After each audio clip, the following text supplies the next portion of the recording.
I'm working for Semtech, a company that is exhibiting here in European Utility Week. And we are very close by the LoRaWAN booth that is very nearby, and 128. Today, at European Utility Week, the LoRaWAN is exhibiting for the very first time. We were speaking in previous edition, and we are presenting several demos, several new digital applications that are important for utilities. What is LoRaWAN? It's an association, a non-profit association that regroups industrial companies, institutions, plus also laboratories that are willing to support and develop a common open protocol that allows utilities, cities, and any other enterprises to connect devices. It has been created in 2015, and today it regroups, you will see, a long value chain to sustain a common interoperability between devices. It's important to have one certification. This is the major value delivered by the LoRaWAN to unite all devices under the same flag. The association regroups manufacturers. Many are meter manufacturers, but also companies that are operating network, like Orange or Obgenius here in France, but also many others, KPN in Netherlands, Swisscom in Switzerland, Proximus also in Belgium, etc. It's also companies from Asia, Alibaba, and companies from US like Multitech, Cisco, etc. The value chain consists in devices that are using LoRa chips that can help to communicate, and network equipments, gateways, and then after the classic application servers.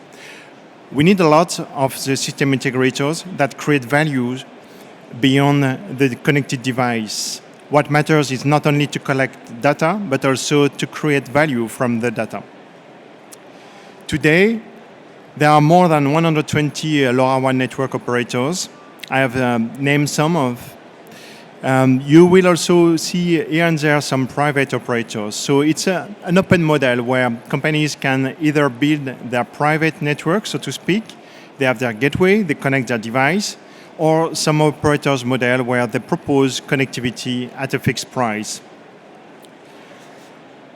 In European Utility Week, we can see all around there many companies that are proposing devices with LoRa that includes water meters, electricity, gas, heating meters, but also other devices that are of interest, like smoke detectors provided by companies that can do both. For example, Demerle is doing water meters, gas meters, smoke detectors, etc. Why? Because they see the value of enlarging the adoption of LoRaWAN with multiple applications. That's one of the key benefits of a technology that is shared across different adopters, manufacturers, operators. The first thing is an open protocol. It allows to have versatile applications. It's also the fact that the association creates one certification. It ensures interoperability of all connected devices on one network.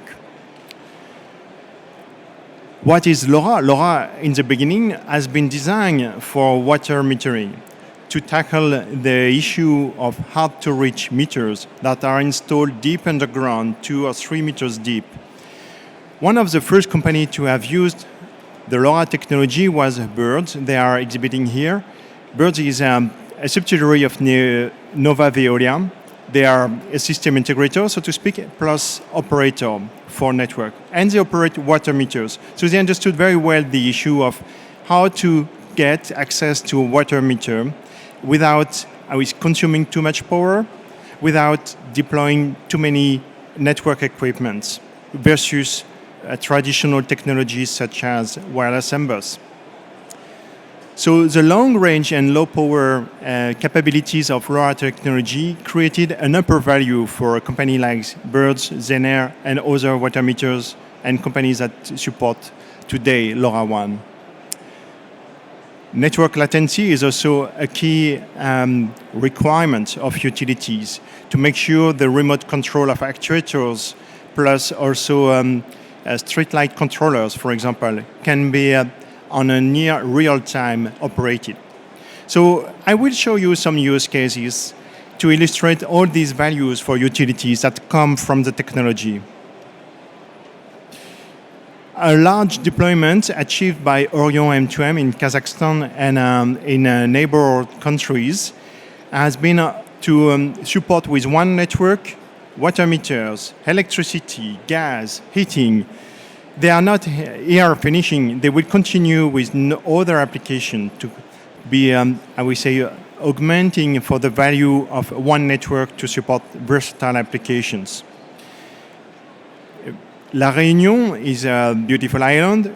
They had also a need to support the connectivity for water meters, plus also to help facility managers to have the connectivity in their buildings to ensure the remote monitoring of water consumption, energy consumption. So it's a mix of solutions that they have deployed, and also where they have getting used of a smart valve like a Strega that helps to shut off or shut on the water supply on demand. In that network, it's operated by vertical M2M, and you can have a longer story when you visit the booth of LoRa Alliance. Veolia is a famous case, as supported by Birds. It's more than 2.5 million already deployed, and they have committed for an enlargement of new 3 million water meters to be deployed over France over the next 8 years. They will be using here LoRaWAN, definitely, with public operators, as the connectivity model is valid. Another good, interesting use case where you are profiting from the same technology, but here to ensure the durability and how to protect water pipe network from the water burst, to avoid that they create some potential water leaks, especially in the isolated areas where there is no cellular, when you cannot use other technologies. Here, Interwater in Australia is profiting from NN&Co, public operator in Australia, to support their needs and to have this monitoring solution. Let me give you also new digital, very fresh, from the market, I will say. But here, they are also visible on the booth of LoRa Alliance. You will see here 3 things. First, a major step achieved by the LoRa Alliance and DLMS User Association to support together a high-level application standard called DLMS, Device Language Message Specification. It's commonly used in smart electricity, in many deployments. How this high-level standard can be supported over the LoRaWAN network protocol. 2 associations have united strengths, indeed, with a task force that is cooperating together to deliver a standard specification architecture. So the demo is live in the LoRa Alliance booth over there.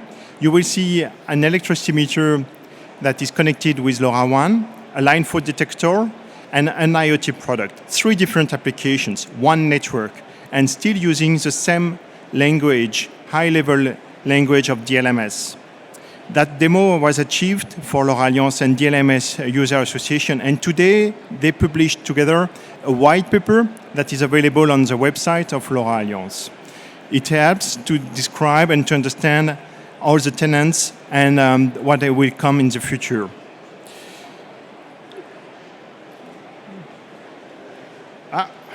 Surprise?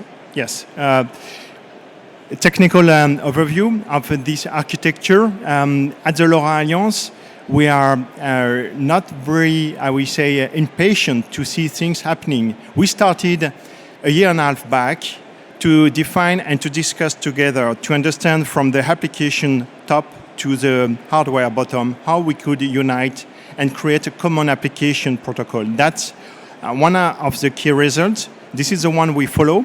Today, we will use IP-based application over a low-power wide area network technology. It's a kind of clear achievement because today there is no IP address on LoRaWAN devices. So to get an IP-based application to be transported over a network protocol like this requires some certain steps and definition. Plus also the fact that DLMS is a very chatty, heavy protocol.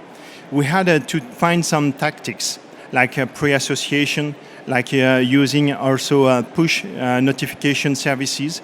The DLMS expert will understand here what I'm saying. If you wish to get learning more about what is cooking at the LoRaWAN and DLMS, please download the white paper. It will give you more insights of this protocol stack and the next technical steps. Critical infrastructure. Some people could say, how can you have network latency good enough to support alert notification when there is a major problems that will be detected because of vibration that can be monitored with one device attached to one pylon. Here, in that use case, Proisys is proving that they can monitor, predict, and then procure preventive maintenance.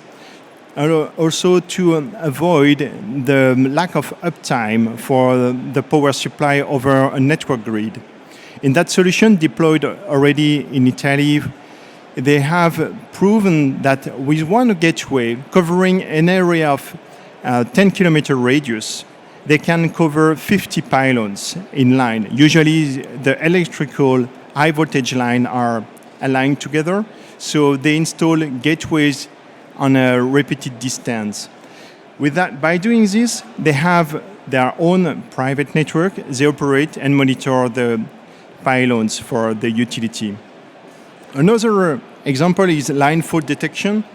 Before, it's based on eye detection, I will say, with a car driving all along the road to identify if there is a fault on the left or on the right side of the line.